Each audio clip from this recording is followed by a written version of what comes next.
Bonjour et bienvenue sur Sobrecrate. Aujourd'hui, épisode 10 de Philosopher la paix. Aujourd'hui, on ne va pas parler d'une paix rêvée ou d'une paix intérieure. On va parler d'une paix qui se fabrique avec des cartes, des traités, des dynasties, des frontières, des armées en réserve, des alliances et même parfois des balles. Autrement dit, la paix comme construction politique à l'échelle d'un continent. Le Congrès de Vienne, de 1814 à 1815, arrive après un choc prolongé. L'Europe sort de plus de 20 ans de conflits presque continus. Une génération entière a vécu avec la guerre comme horizon normal. Coalition, campagne, occupation, mobilisation, renversement de régime. La question en 1814 n'est pas seulement de finir la guerre contre Napoléon. La question est plus vertigineuse. Comment empêcher la première guerre générale ? Comment éviter qu'une nouvelle puissance, la France de demain ou une autre puissance après-demain, ne fasse replonger tout le continent ? Chez Thierry Lenz, ce qui frappe, c'est l'idée que le Congrès n'est pas une parenthèse mondaine, ni une fête diplomatique vide. C'est un moment où l'Europe tente d'inventer une réponse durable à un problème immense. Faire la paix après une guerre totale. Non pas une paix punitive et fragile, mais par un système qui tienne parce qu'il organise les forces, les peurs et les intérêts. Et tout de suite, on tient le cœur philosophique. La paix ici n'est pas un état naturel retrouvé. C'est un dispositif, c'est une technique de stabilisation, une manière d'ordonner l'avenir. Et comme tout dispositif, il a un prix. Il protège certains, sacrifie d'autres, promet l'ordre, il surveille la liberté. Le printemps 1814 marque une rupture. Napoléon abdique en avril. Les armées coalisées entrent à Paris. Louis XVIII revient sur le trône et le premier traité de Paris, le 30 mai 1814, ramène la France à des frontières proches de celles de 1792. Mais la signature ne règle pas l'essentiel. L'Europe est un champ de ruines politiques. Des États ont disparu, puis ressuscités. Des frontières ont été effacées, puis redessinées. Des dynasties ont été chassées, puis rappelées. Tout le continent porte la trace de la Révolution et de l'Empire. Et surtout, les vainqueurs ne se sont pas unis par une amitié, ils sont unis par un adversaire commun. Dès que l'adversaire s'effondre, les ambitions remontent à la surface. On brandit le mot équilibre, mais chacun a sa définition de cet équilibre, et surtout chacun a sa liste de compensations. La Russie d'Alexandre Ier arrive avec une idée fixe, la Pologne. Reconstituer un royaume polonais, certes, mais sous tutelle russe. Le tsar parle volontiers d'un geste presque généreux, donner une constitution, protéger un peuple, mais derrière ce récit, il y a une réalité. La Russie veut s'installer au cœur de l'Europe en avançant ses frontières et son influence. La Prusse, elle, traumatisée par l'humiliation de 1806, veut grandir et vite. Elle veut la Saxe en compensation. Elle veut renforcer sa présence allemande. Elle veut des territoires qui la rendent incontournable. La Prusse et la Russie se comprennent. Elles scellent un pacte d'intérêt. Pologne pour un, Saxe pour l'autre. Et cette connivence inquiète immédiatement les autres.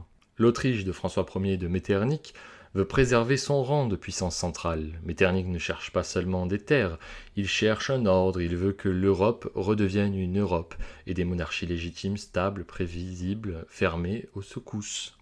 Le Royaume-Uni, représenté par Castlereagh, affiche une posture de médiateur. Il insiste sur le fait que Londres n'a pas de grands appétits territoriaux sur le continent. Mais ce désintéressement est en réalité une stratégie. La puissance britannique vise surtout la stabilité du continent pour garantir la liberté des routes commerciales.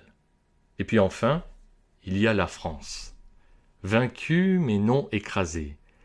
Et elle arrive avec Talleyrand. Sa stratégie est redoutable. Il ne demande pas l'égalité par la force, il la demande au nom du droit. Il brandit la légitimité monarchique. Il rappelle que si l'on renverse Napoléon au nom de principe, on ne peut pas ensuite se partager l'Europe comme une dépouille. Et il lance cette idée venimeuse. Vous avez combattu Napoléon, mais êtes-vous en train de reprendre ses méthodes ? Autrement dit, la paix peut devenir la continuation de la conquête, sous un vocabulaire respectable.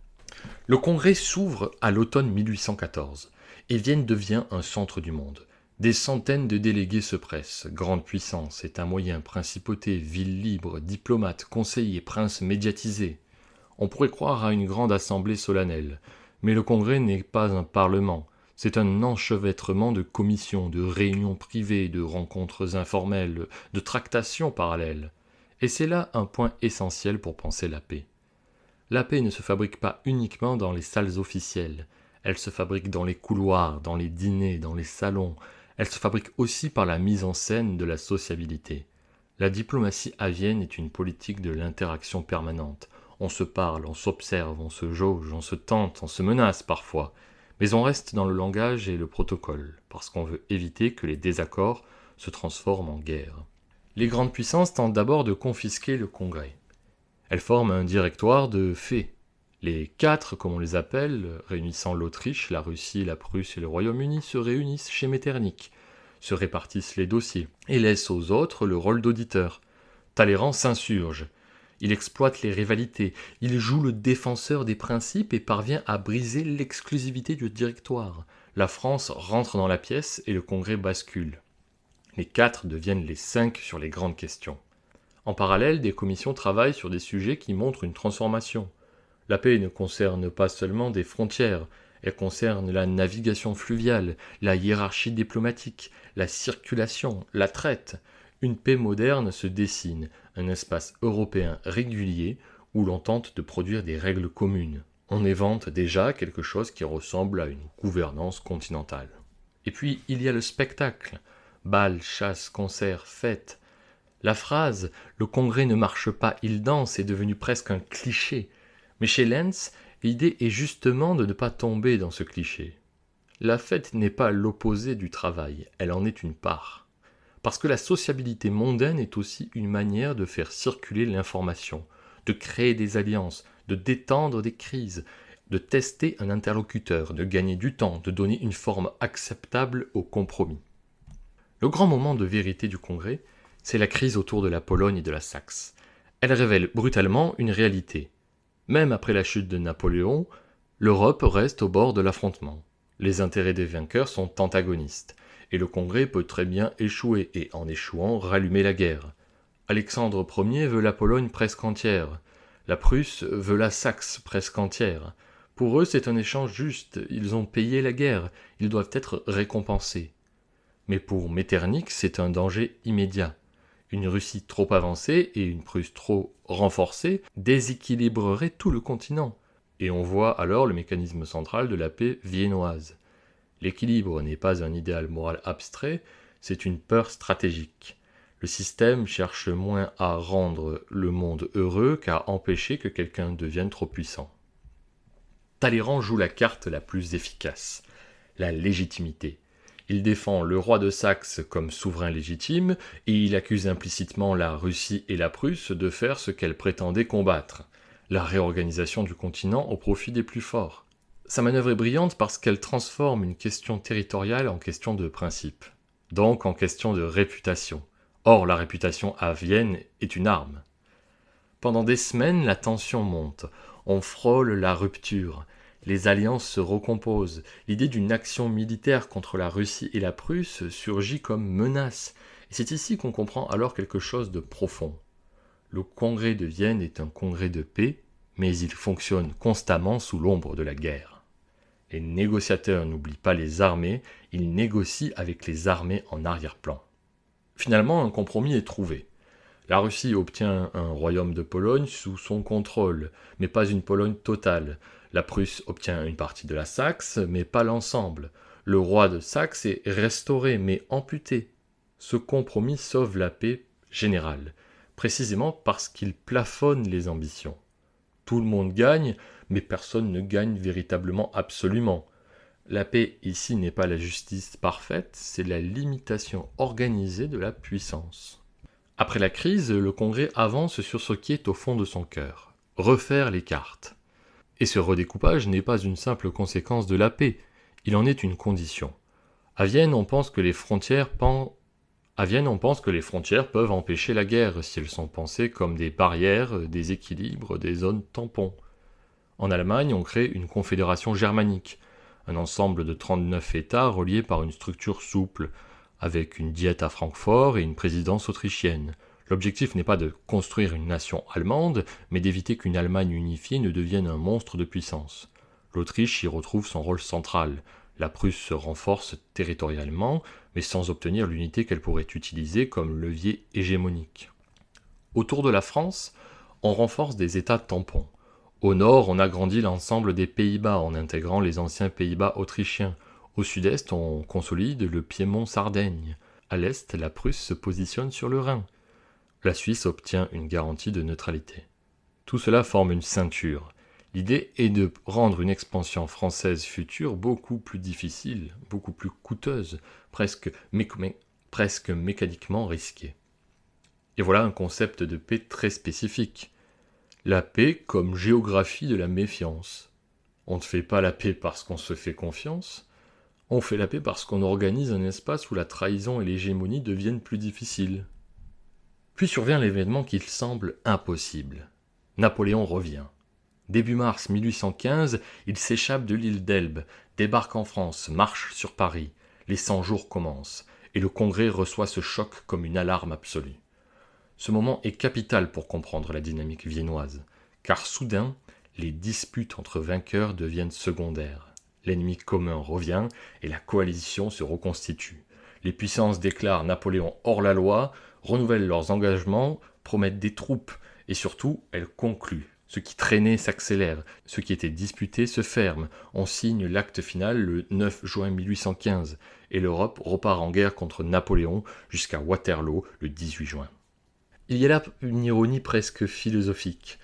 La paix se finalise sous la menace de la guerre, comme si la perspective du désastre rappelait à tous l'intérêt supérieur. Fermer le cycle napoléonien une fois pour toutes. La paix devient alors moins un idéal qu'une urgence, un acte de sauvegarde.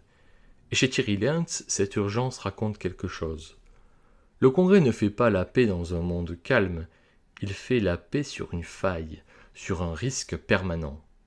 La paix de Vienne n'est pas la fin des tensions, c'est l'organisation des tensions. L'acte final du 9 juin 1815 est un texte immense. Mais son importance n'est pas seulement dans les détails territoriaux, elle est dans l'esprit qu'il installe. À Vienne, on affirme que les modifications majeures de l'ordre européen doivent être multilatérales. On ne veut plus un continent refait par un conquérant seul. On veut un système où l'annexion unilatérale devient illégitime ou du moins politiquement intenable, parce qu'elle provoquerait une coalition. Ce changement est décisif. Il produit une paix qui n'est pas seulement un moment, mais une méthode. Derrière l'acte final, il y a la naissance d'une pratique. Se réunir, se concerter, arbitrer, contenir. C'est le début du concert européen. Après 1815, on voit apparaître des mécanismes complémentaires. La Sainte Alliance, la Quadruple Alliance, puis une série de congrès destinés à gérer les crises. Mais quand ces congrès échouent partiellement, ils instaurent l'idée que la paix s'entretient par une diplomatie régulière, pas seulement par des guerres gagnées. Et c'est une grande leçon conceptuelle que l'on voit ici. La paix viennoise n'est pas seulement une paix négociée, c'est une paix institutionnalisée. La paix devient une gouvernance, un mode d'administration du continent. Mais cette paix admet un revers.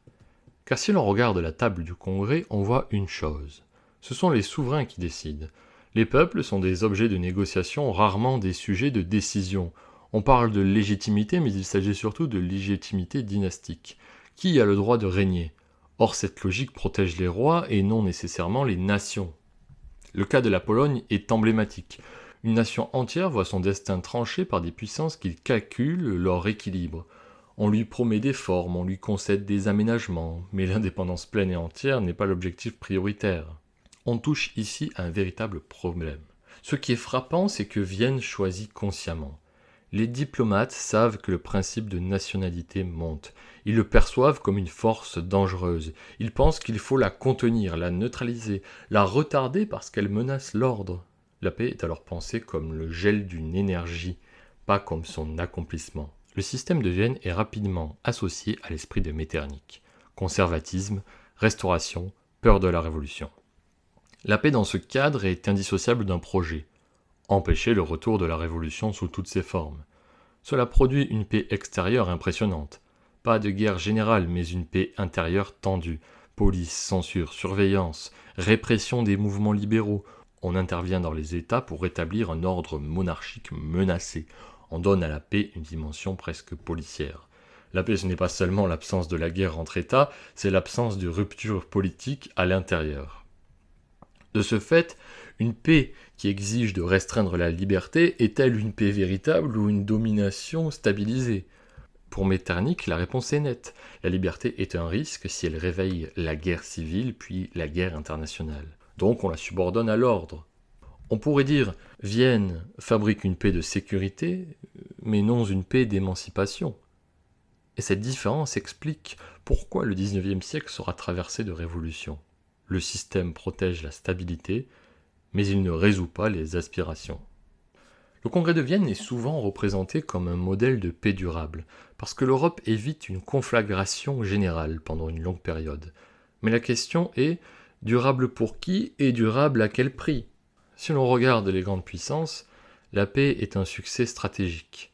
Elles apprennent à se parler, à contenir les crises, à réintégrer progressivement le vaincu, à éviter l'escalade systématique.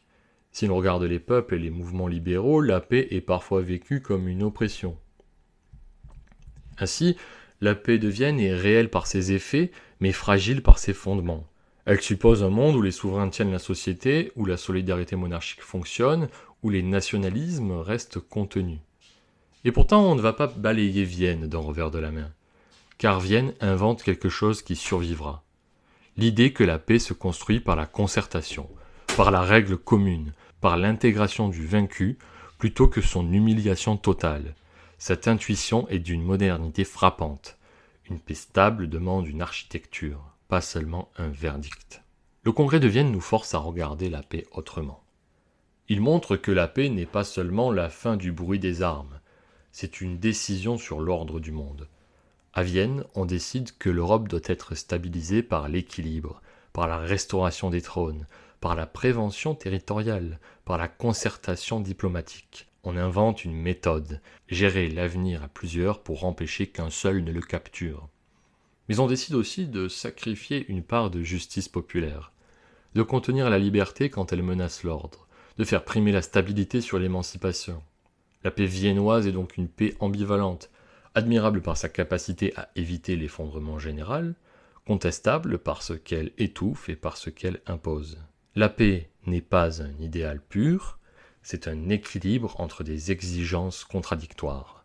Elle demande du compromis, parfois du pardon, souvent de la méfiance organisée. Elle produit la stabilité, mais aussi la frustration. Elle protège, mais elle contraint.